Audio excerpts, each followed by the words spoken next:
नमस्कार। आज हमारे सामने हैं फिलहाल देवसर पंचायत के सरपंच श्री राधेश्याम जी। आपका बहुत बहुत स्वागत है। तो सरपंच साहब, आपने लगभग 5 साल ग्राम पंचायत में विकास कार्य करवाए। किसानों का जो मुद्दा है, खासकर आवारा पशुओं का, फाटक का, उसके मामले, उसके बारे में आपके क्या विचार? देखिए, ये मुद्दा एक गांव का किसानों के लिए है गंभीर मुद्दा। जो फसल बोते हैं किसान उस टाइम नुकसान करते हैं, और हमारे गांव के जमींदार या जमींदार नहीं करते, वो भाई भी गाय रखते हैं। वो दूध देती है उस टाइम तो उसको घर पे रख लेते हैं, उसके बाद में जेवड़ा निकाल के छोड़ देते हैं। उनको अगर जमींदार रोकता है या फाटक में रुकवाता है, दुश्मनी बन जाती है। सही बात है। तो उसमें एक दूसरे का सहारा ले है, भाई मेरा पशु तो वहां गया ही नहीं, पशु गांव के ही हैं। और जो आवारा पशु है वो अपने इस पर देवसर मोड़ को छोड़ जाते हैं। जो एक बोर्ड लगा था, अब देवसर में गौशाला बन रही है, उसने देखी नवा राजगढ़ याके के गांव हम, मैं इस बात की हकीकत वास्तव में सरपंच से पूछवा दूंगा कि उसने मेरे को बता, भाई हम तो देवसर मोड़ का दौरे छोड़ के अंधेरे में आप पार जाओ। अच्छा, अंधेरे में छोड़ के चले जाते हैं। स्थायी समाधान तो लेकिन गांव के विकास के लिए किसानों की जो आप समझते हो कि आर्थिक व्यवस्था, आर्थिक समस्या बहुत है, क्योंकि बहुत नुकसान करते हैं। तो इसमें हमारे गांव में जो फाटक है, पशु फाटक बोलते थे, शुरू से जो गांव के बीच में होते थे, अब तो शमशान घाट के पास बना रखी। उसका संचालन जो है वो जरूरी है कि संचालक वही होते हैं जी, गांव के आदमी होते हैं। संचालन उसको प्रॉपर तरीके से खोला जाए और आवारा पशुओं को रोका जाए उसमें। हाँ बिल्कुल, ये सही है। हमारे से भी जो गांव ने मांग करी थी, 1-2 बार तो हमने पशु जो ज्यादा हो गए थे वो बाहर भी छुटवाए हैं। ठीक है। तो सरपंच साहब, आपका महिला शिक्षा और कन्या शिक्षा के बारे में क्या विचार है, और आपने अपनी पंचायत के दौरान क्या इसमें जो है उत्तरोत्तर विकास के कार्य किए? इसमें भाई साहब ऐसा है, पहले स्कूल लड़कियों का होता नहीं था, एक ही स्कूल था, उसमें इकट्ठे पढ़ा करते जो हमारे टाइम तक। उसके बाद में लड़कियों का मैट्रिक का स्कूल था और लड़कों का +2 का था। तो +2 तक लड़के और लड़के इकट्ठे हो गए थे, अपने देवसर धाम के द्वारा बनाया गया स्कूल, इसमें शिफ्ट हो गए थे। उसके बाद में माननीय शिक्षा मंत्री रामविलास शर्मा ने हमारे स्कूल को, लड़के स्कूल को भी अपग्रेड कर दिया। अच्छा। जो हमारी योजना के अंदर ग्राम पंचायत 2016 में जो नई पंचायत बनी थी, उसके बाद में कार्रवाई चली थी, तो अपग्रेड हो गया था स्कूल। लड़कियों के लिए +2 तक शिक्षा हमारे गांव में ही दी जाती है। उच्च शिक्षा के लिए नजदीक है भिवानी, वहां चली जाती है। हाँ सरपंच साहब, हमारा नजदीकी गांव हलवास है, वहाँ पे लगभग 22-23 घंटे बिजली रहती है, और हमारे गांव में बिजली की समस्या से आप रूबरू होंगे। उसके बारे में क्या इसका स्थायी समाधान आप निकालना चाहेंगे? आपने 5 साल सरपंची भी करी है, तो क्या इसमें आपने? देखो जी, ये सरकार की पॉलिसी है। सरकार ने कुछ गांव लिए थे पहले। हाँ जी। अब भाई जगमग योजना एक सरकार ने चलाई थी। जिस गांव में जगमग योजना पहले आ गई थी, उसमें आज 18-20 घंटे लाइट मिलती है। अच्छा। तो हमारे गांव का नंबर भी था। उस टाइम बाद में थोड़े गांव के आदमी कहने लगे कि भाई केवल पड़ जाएगी तो नुकसान होगा, बिल ज्यादा आएगा। तो अब सरकार ने खुद, जहां पर 10,000 से ऊपर की आबादी के गांव हैं, उनमें जगमग योजना केबल बिछानी शुरू कर दी। तो आज हमारा गांव भी जगमग योजना के अंदर आया हुआ है। हमारे गांव में केवल बिछने लग गए। कितने समय में आपके हिसाब से कार्य पूरा हो जाएगा? लगभग इसमें ज्यादा टाइम नहीं लगेगा, 6 महीने 8 महीने में कार्य पूरा हो जाएगा। और शुरू में जो लाइट देने में 14 और 16 घंटे मिलेगी, 20-22 घंटे एकदम इकट्ठी नहीं देंगे।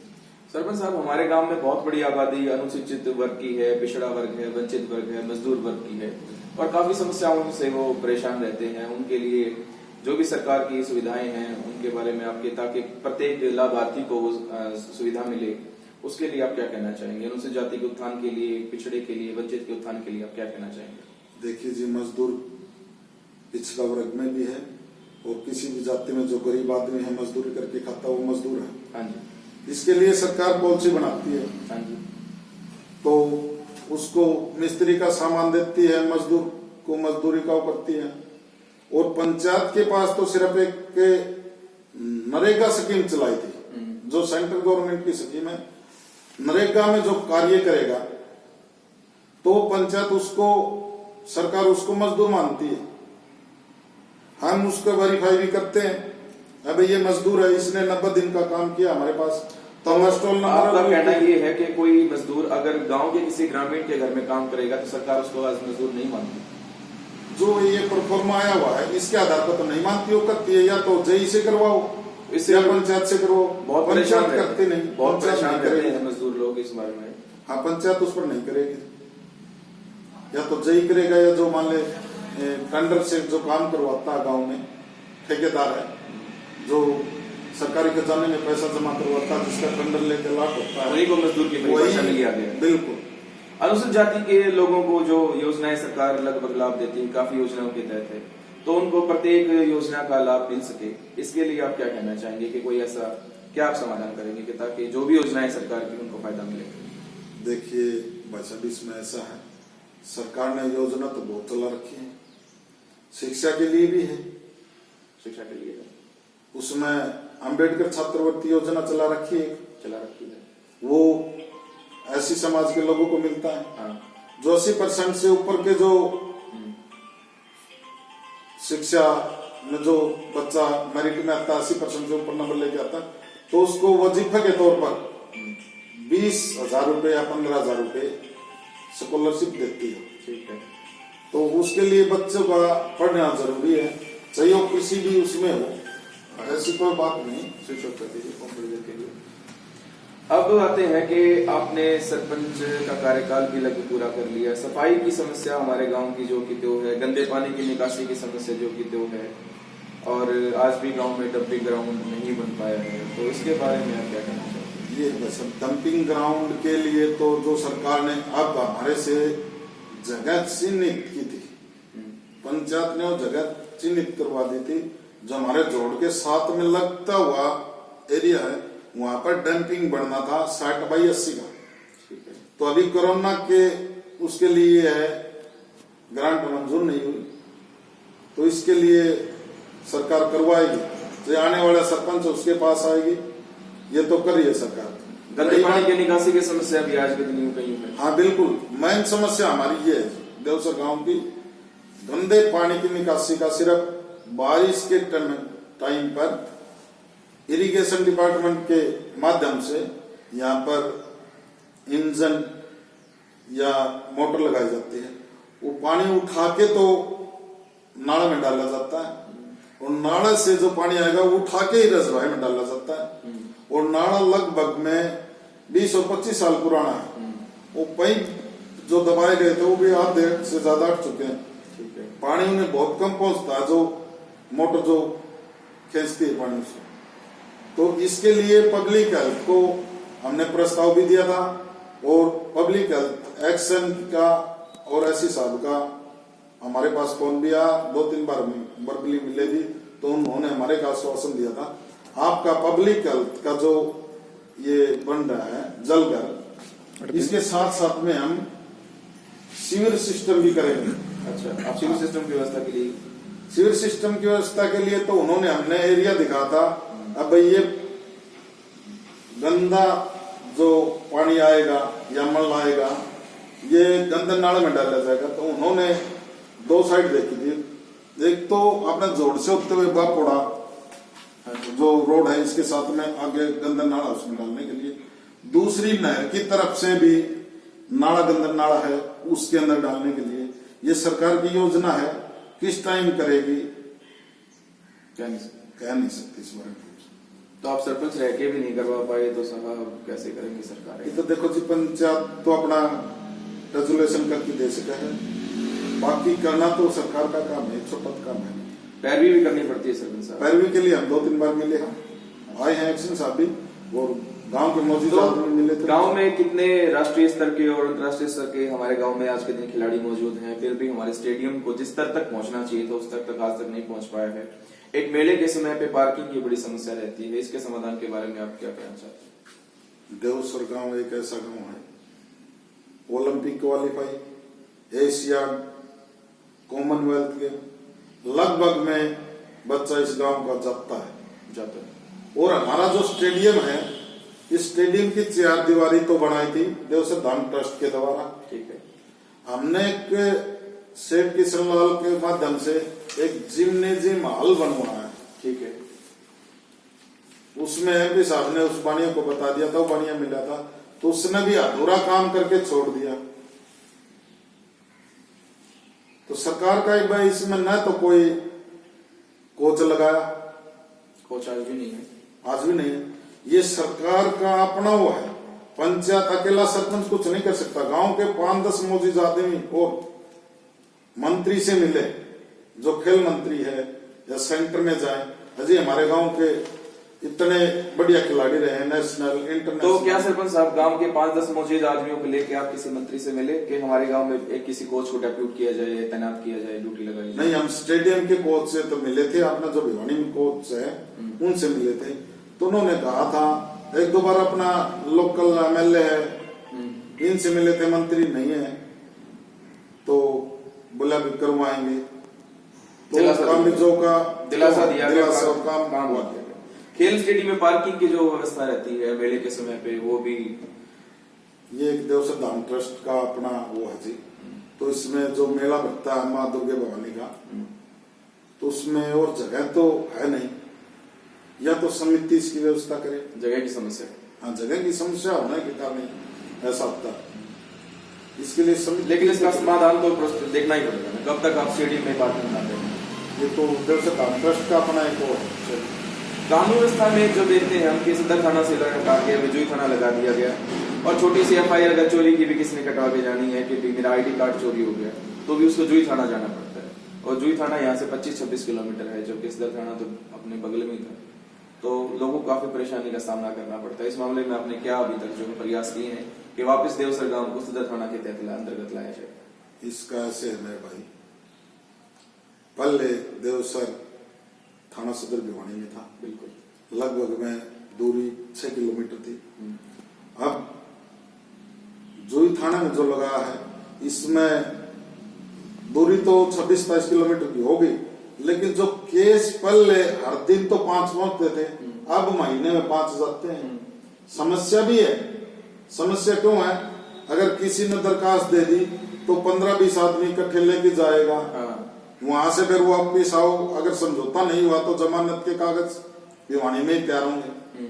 समस्या भी है और थोड़ा सा इस पर रोकथाम भी लगी है। जो केस पहले 20 होते थे, आज केस 5 होते हैं, लेकिन ये 2017 से प्रक्रिया चल रही थी।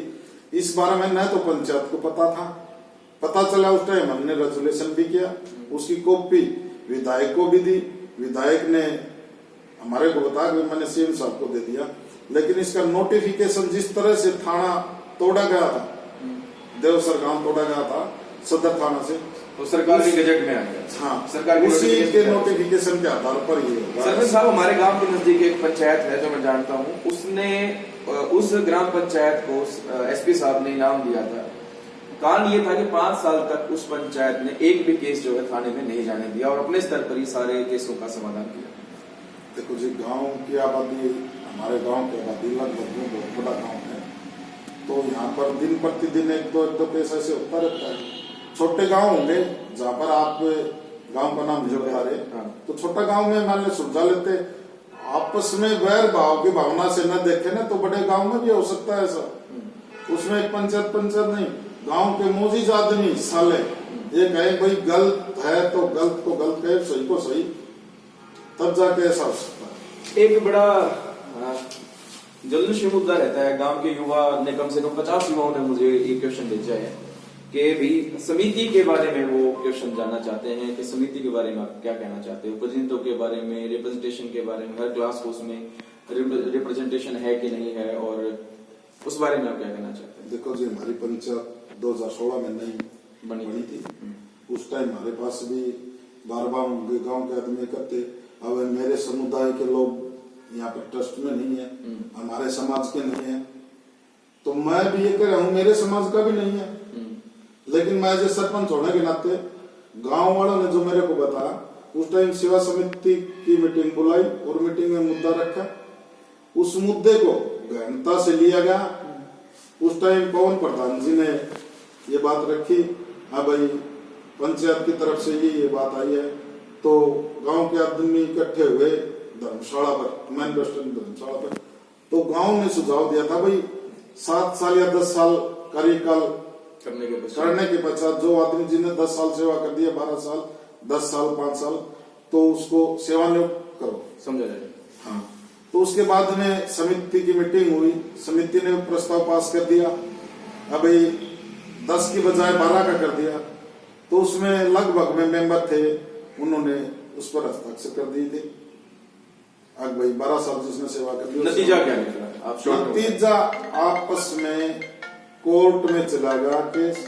कोर्ट में केस जाने की वजह से ये सोचा आज भाई अगर ये देवसर धाम ट्रस्ट सरकारी ट्रस्ट में चला गया तो नुकसान होगा, इसलिए दोबारा फिर रेजुलेशन करके जैसा था वैसे का वैसा रख दिया गया। अच्छा, आपसी सहमति से इस चीज को नहीं स्वीकार किया गया? जी।